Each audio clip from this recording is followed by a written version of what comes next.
John chapter 2. Okay, First John chapter 2. Now, the context here is that there are false teachers rising up. Key thing, they're rising up among God's people. And they're teaching lies. They're teaching teachings that are contrary to what had been taught by the apostles. They're teaching teachings contrary to what had been taught by Jesus.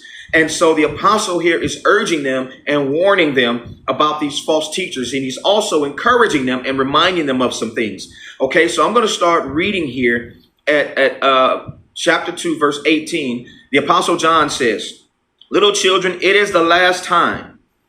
And as you have heard that the Antichrist will come." Okay, an Antichrist is somebody who puts themselves in place of Christ, or they oppose Christ. And even now there are many Antichrists, whereby we know that it's the last time. Okay, so the fact that there was these Antichrists here, it was evident that it was the last days. Okay, he says they went out from us, but they were not of us. So these Antichrists left. Okay, they rose up among and they ended up leaving. You know, just from a study of history and even looking at the first chapter, that these Antichrists were trying to deceive people in that fellowship as well, and trying to take people with them away from the truth. But anyway, they left from among us, but they were not of us. For if they had been of us, they would have no doubt continued with us. But they went out that it might be manifest that they were not of us. Okay, so these false teachers rose up among the people, tried to deceive people, did deceive some people, and they ended up leaving from among to go either start their own fellowship or to continue to deceive.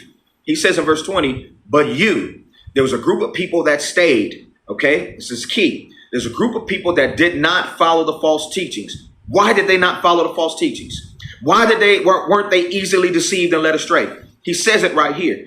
"But you have an unction from the Holy One, and you know all things." Right? This word unction means anointing.